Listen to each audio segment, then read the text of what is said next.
This is Real Life with Deb Waterbury, a real show for real people with real issues. And now, here's your host, Dr. Deb Waterbury. Welcome to another episode of Real Life with Deb Waterbury. So those of you who have been joining us each week, you know we just finished our mom series and we are starting a brand new series this week on encouragement. And when we were trying to decide about whether or not what to do next, and we kind of set these series up by ideas or whatever, and it just kind of occurred to me and my team that encouragement, and I did a series, and I did this with you. This is Mike Hattabaugh, and I'll introduce him in a minute. But I did something with Mike on my radio show about a year and a half ago, because I just think encouragement is one of those things that we often think is a gift that not everybody has. And and I'll tell you, so this is Mike Hattabaugh. Thank you for being with us, Mike. Mike, I wanted to launch this series on encouragement with you because even after having spoken with you once, I really consider you like this expert on encouragement. And I want to be honest with you too. When we did that show last time, my husband and I do a small group, and I had occasion to share so much of what you said on the radio during the show with my small group, and every one of them at the end of small group are like, where can I find more about this guy? What's it called again? Because it was just so profound, so many of the things that you told me and told the audience during the show. So I wanted to start with Mike. Mike Hattabaugh does a show himself, and it is called The Encouragement Lab. Now, tell me, Mike, why in the world is it called because do you still dress up in like a coat and stuff? Occasionally, yeah. For a couple of years, I wore a med lab coat, and I meant to. One of the reasons I quit because it was really expensive to get like your name put on there, and I was like, you could just put Joe on there. Yeah, everybody has that. That's their name is Joe. Jim or Joe or Phil. This is kind of Mike, Dr. Mike. Exactly, like you could have done that. Yeah. So why did you call it the Encouragement Lab? Because it kind of sums up everything that I do. I'm a communication and relationship expert. Okay. And by that I mean I love human interaction, and I love learning how we get along with each other. Right. And one of the things that I've learned over the years, I really feel like that's kind of my spiritual gift, is encouragement. Mm-hmm. And secondly, when I begin to learn that it's a skill. Yes. It's things that you can learn. Mm-hmm. So if you're naturally kind of a grumpy pants kind of person, don't say that you can't get more encouraged, because you can. Right. And I think what I loved so much about what you just said and what you said then about a year and a half ago was that it is something that we can learn how to both receive and to give, and that there are no excuses for not employing that which you have learned. Like Right. You can't just say that's not my spiritual gift. And I know I hear that all the time. Yeah. Not my spiritual gift. I'm not an encourager. But we as believers are all encouragers, yes? That's right. As a matter of fact, whenever you see in the Bible the word exhortation, that really can be translated encourage. Or, that's exactly what it is. Right. So, it's Barnabas' nickname. Right, So that's right. He's the encourager. Right. And so it's a skill that you learn. Barnabas is a great example. He had a falling out with Paul. Mm-hmm. And yet it was still Barnabas that recommended Timothy to Paul. That's true. Even after they had a falling out. Right. He didn't burn those bridges. Right. He was an encourager. He said, hey, you can learn from him. You guys are more alike than we were. Right. And, they ended up doubling their ministry. Right. And so that's a great example of what that means. Now on the Encouragement Lab, and when you're doing this, what kind of things do you teach people? I mean, what's something that you would teach them? I look for anything that is both a skill builder. In other words, if you try this in your life, it will bring more positivity into your life. And just general information. Nowadays, there's so much bad information and bad news. Yeah, you can Google it, and whoever just writes it. I mean, well, my favorite is, the wiki things. And right. That apparently is just anybody who wants to write stuff can write stuff. So you think it's all professional, and it's not. Right. Yeah. But anyway, so if I can find positive things that we can go, oh, that's a positive thing that I can add to my life. That's what goes in there. So is it kind of a mind change? I mean, almost a perspective change? Do you have to do that first? Yeah, I think a lot of times if you don't feel like you have encouragement, some of us have a natural kind of encouraging heart, right? So the mind follows that. But if you naturally are kind of an Eeyore, then I think you have to change the mind first. It'll feel fake when you first start out. Right. But eventually it'll kick in and it'll go to your heart from your head. Like what kind of stuff would you do? Well, like for instance, I think I told you last time, if you start your day, just open up your laptop, and every day, the first thing in the morning, your first email is a positive email to somebody. Hey, for instance, I heard a great sermon Sunday. Just loved it. It was really positive. So tomorrow morning, I've got on my calendar at 8 a.m. to write him a message and say, hey, Ryan, I loved your message Sunday. It was so encouraging. It was so heartfelt. It was so real. Thanks for sharing that. And guess what? He'll get a benefit when he reads that. Of course, yes. But I get a bigger benefit. Now, what your benefit is what? That your mind is set for the rest of the day in positivity? Exactly. It's like a magnet. You know how magnets, one side of a magnet pulls and one side of a magnet repels. Right. So if I set my magnet in my brain and my heart Levi. to positivity, I'm going to draw positive things to it. Right. So if I start my day off with positivity, it literally, from science we know this, that it literally impacts the rest of your day. And so now you said it may feel fake at first. Because if you're not feeling it, you feel like you're just going through the motions. Right. So is it kind of that fake it till you make it kind of thing? It is. Yeah. Because if you haven't done it before, it will feel foreign, and just like it is traveling overseas. Right. But after you've been somewhere for a few weeks, you start to go, okay, well, I like some of these things, and I can get used to some of these things. And you know what I love about that and that example is that anybody can do it. It takes very little effort. And it really does, it's kind of like what I tell women and men too about having their quiet time in the morning. I mean, I think we should have a quiet time. You guys who watch this all the time hear me say this all the time. We should have one, period. But you really ought to do it in the morning so that your mind is set on Christ from the very beginning. So I suppose this is just another example of that. So that's the vertical, right? Yes.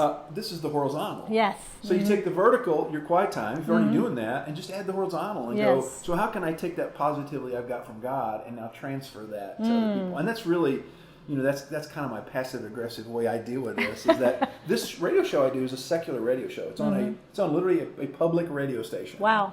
And well received yet. Very well received. Yes, I know you're very popular. And so I'm not trying to, I'm not trying to be a preacher or anything on that show.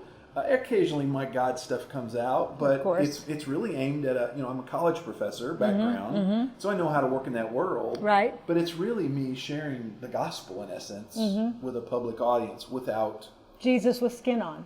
Exactly. It's really you're just showing a world that wouldn't know it otherwise because they don't have the Holy Spirit necessarily unless they're believers. How to behave as if they do. But it amazes me how many people with the Holy Spirit don't know how to do this or just don't employ that and use the excuse that they just don't think about it because it's just not their gift. And so one of the things the points that I was making with my small group that just really, engaged them was that this is a gift that it's sort of like the gift of tongues or any other gift that you ask. If you ask for something good from the Lord, He's going to give you this. Being an encourager is something that obviously that honors God. I mean, He wants you to be an encourager. So if you ask Him to help you with this, then taking practical tools like Mike has will just help along something God's going to give you. Well, and the benefit's almost 99.9% positive in your life. What are you going to lose? Your bad attitude? I mean, no, I want to hang on to that. That's something I want to keep. Right? It's just what baffles me. No, I don't want to do that stuff. Encouragement. Might make people feel good, keep your bad attitude. Right. You won't get any more friends or anything. Although some people are just sick of people, and I reckon if you're sick of people, you don't want this gift. Yeah, that's not how we are supposed to. I'm being facetious. So, Mike, you've taken this into the business world. You've got seminars that you do on this in just an encouragement. But you also do a lot of stuff with marriage. You're talking about that you do it with parenting as well, and that you're even going to start a single one. And this is called your Hero Conferences, right? Right. So talk to me a little bit about those, because when you and I were together, the radio, they hadn't quite taken off yet. No. But now they've begun. Up and running, and I'm selling those courses, and I'm going to give your listeners a special discount. So we're excited about that. I'll tell you that. So it's called. It's my foundational stuff's called Hero Marriage, and the idea behind it is we now live in a world. So as I've counseled and coached millennials, young adults, one of the things I've encountered is they all look at marriage as almost a negative thing. Yes. It's like they're so scared of it. They're scared of divorce. They've seen their parents or their friends' parents fail at it. Right. And so they look at it as this negative thing. And I was like, so what if we had marriages that were so positive, that were so committed and committed to the process, regardless of what happens in the day-to-day. We're committed to this institution, this this reality of by the way, and at its roots, a desire. Yes. We all have this amazing Of course. desire to spend our life with one other person. We were created not to be alone. Exactly. I mean, God said it's not good that you're alone. That's why He gave us, He gave Adam Eve and Eve Adam. And so that's the background behind hero marriage. Okay. Is how we can train couples both in the developing stage. We call that hero relationships. We have a course on that. As they're getting married, we call that hero pre-marriage. And then my foundational kind of flagship course is hero marriage. And the design behind that, it's 6 weeks. Yes. And again, like I said earlier, a positive hero marriage is also a process of building skills. It's about taking away bad habits that you've developed of fighting poorly, fighting unfairly. Right. I got to win, you got to lose. I need to be right. Breaking those down and then developing on a day-by-day basis a new set of skills. And I'll be honest, the first week of hero marriage is about how to approach your spouse with a positive mindset. One of my favorite verses is Philippians 4:4. Pretty simple verse. Yes. But I tell people all the time, if you're not fighting as Philippians 4:4 says you should fight, people look at that and they go, well, what's Philippians 4:4?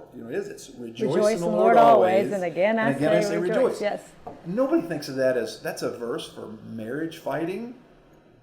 I can see where it would be, but it's a mindset. It's a mindset about rejoicing in all things. And so if you can't fight while rejoicing, you're not fighting right. That's right. That's exact. Because then it becomes arguing for the sake of winning instead of discussing in order to get to a compromise or to a resolution. Right.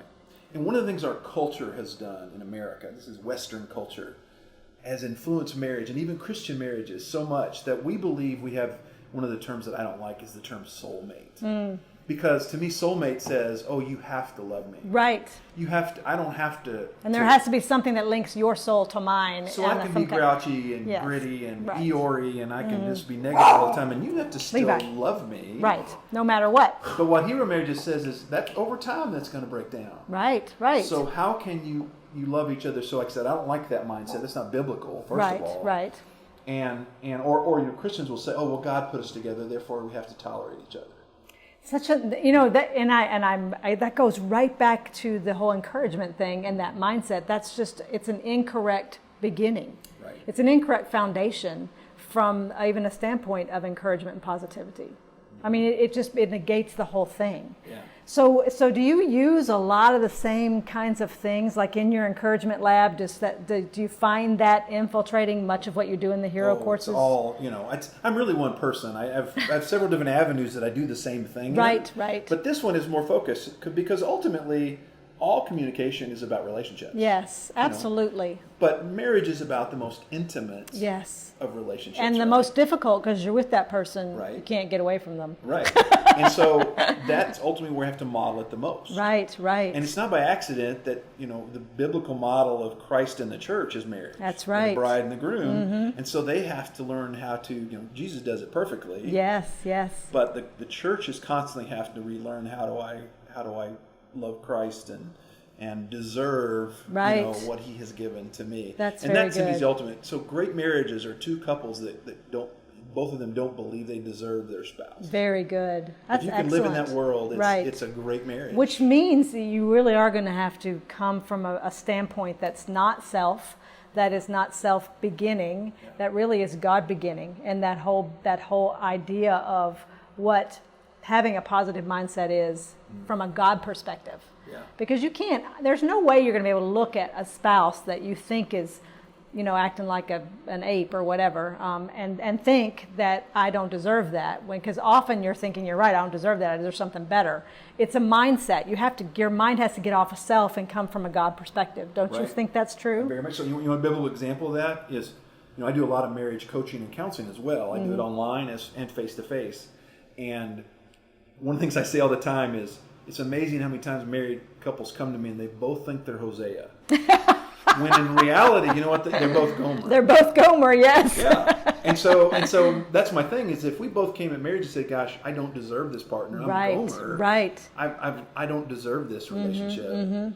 It becomes incredibly powerful. Very good. When you have two partners that are willing to build on that and learn. And it's not easy. No. And sometimes I'm still Hosea sometimes in my marriage, and I know my wife can be too. But it's when I lay that down and say, you know what, I'm going to give you 100%. Yes. and you give me 100%. And that's what this course is designed. That's what my coaching design is, to help you find those pathways so that you can get from where you're at to the skills that you need long term. There's going to be road bumps along the way, right? But we're literally trying to change our mind, renew your mind, right? So that it can be, reshaped into being a more effective relationship. And I've seen miraculous marriages, where literally couples that came in and both of them folding their arms going, this is over. We're just doing this because we're, our pastor made us come or whatever. Right. And I'm like, well, let's just see where this goes. Wow. And what's funny is the first place I have to start, kind of give you the secret to where I start. So you can start here,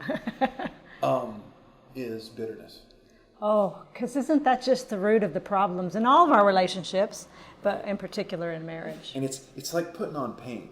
That little cutting remark, it's like, oh, you put another coat of bitterness paint on. Yes. And about 60 coats, all of a sudden, you just get heavy and worn out, and you're just like, I'm done. Right?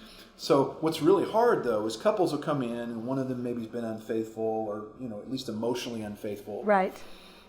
So we'll sit down and we'll start talking, and I'll look at the poor partner that's, facing this right now. Right. And I say, here's the insidious part of this is I got to fix your bitterness before we fix this other stuff. Isn't that the truth? Because if I don't, you're just going to be more bitter. Right. As you see your partner getting healthy. That's exactly right. And that is, I'm so glad that you even say that, because that is so true.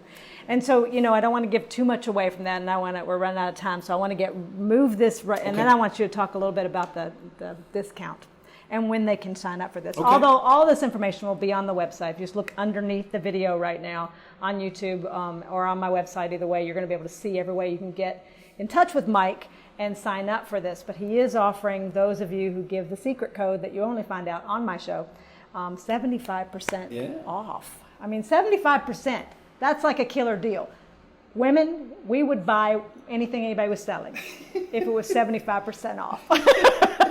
So that's just like gonga. So taking that though, Mike, because we're about to go into like 3 or 4 weeks here on just different kinds of encouragement, encouraging your children, encouraging your spouses. Sure. We have 1 week on that. Receiving encouragement in an appropriate way. What is one thing, if you could leave the listeners and watchers with one thing about encouragement, and it was the one thing you could say to them, and that was the only thing you were able to say, what would that be? Well, this might surprise you, but it's actually where my speaking, business has gone, is the greatest thing you can learn about encouragement is learn to be a great listener. Oh, that's so good. Encouragers are listeners. Encouragers say, before I make a judgment, before I judge your behavior, right? So my wife's brother's wife passed away 2 summers ago. And they have a son that was 11 years old. And shortly, like literally 3 weeks after her funeral, they took a trip out west. And I saw him at an ice cream place up in Phoenix. We were meeting him, his family. And this kid is wired tight. He's just got a lot of energy, and he's obnoxious at times, and he can be a little crazy. Well, after your mom passes away, you can imagine. Get a little more, yes. So we're in one of these ice cream places where they use the frozen ice and CO2 that pours all over the place. Yeah. And he's in that place bouncing off the walls. Oh, dear. And most people would have judged him and gone, who's this kid? Who's good? And his poor dad's over there just kind of still spaced out. Right, of course. Hasn't hit him, Right. It's just been a rough ride. And this kid's bouncing over. He's irritating me. I'm the encourager. I'm like, dude, stop it. Right? And one of the workers sees this and he says, hey, come here. He says, you want to see something cool? And he grabs one of those little bowls that they did it, and he puts a bunch of liquid CO2 in it. And you can literally tell that it's liquid. And he says, come right up close. I'm going to pour this on you. And he literally took that whole bowl of frozen CO2 and he poured it on his chest and his feet. And it's literally liquid, and as it hits you, it turns into gas. And and he just giggled but I just thought, what a beautiful picture of someone who was listening to go, okay, how can I control this kid so that the patrons aren't upset, yet I'm not scolding this kid. And listening to the situation. And so often with encouragement, the best thing we can do is just say, you know what, I'm just going to listen to you. Tell me your story. Right. Not, I'm judging you because you wear your hair different, or you dress different, or you acted, or you're grouchy. Before I do that, just tell me your story. And so often, through that listening, we'll learn a story that then we can minister to. Right. And the person to whom we're listening is also being encouraged that they're getting your attention. Yeah. Thank you so much, Mike. Sure. So listeners who want to get in on your hero conferences, and those which are spectacular, and that you do have coming up, you said you're going to have one for marriage coming up here soon? Well, so it's an online course. Oh, it's online. Online course that runs constantly. So there's 6 weeks long. I'm giving that special discount right now to that. Okay. You have access to me, and you can also, as part of that, there's extra. You could buy access to me where we're doing group coaching with couples as well. But you can just take the course. Okay. But I'll give you 75% off the base rate. So if you go to my webpage, heromarriage.com. And there's a code when you do that. If you just put in Dr. Deb, which we'll put in down below, then you'll see the price thing there is 70%. Perfect. And that doesn't work, let me know. But Yeah, it should 75% off. You put in Dr. Deb, D-R-D-E-B, right? Yep, Yes. D-R-D-E-B. Thank you for that. Thanks for being here. This stuff, being an encourager is part of being Jesus with skin on. And there are loads of ways to do that, but you do have to get that mindset first. So I'm going to work on it. I know you're going to work on it, and I appreciate you, Mike. You're welcome. God bless y'all. See ya. Thank you for joining me today on this episode of Real Life with Deb Waterbury. I hope it's been a blessing to you as much as it was to me. If you want any of my books or information on articles or any of my speaking engagements, you can go to my website at debwaterbury.com. God bless you.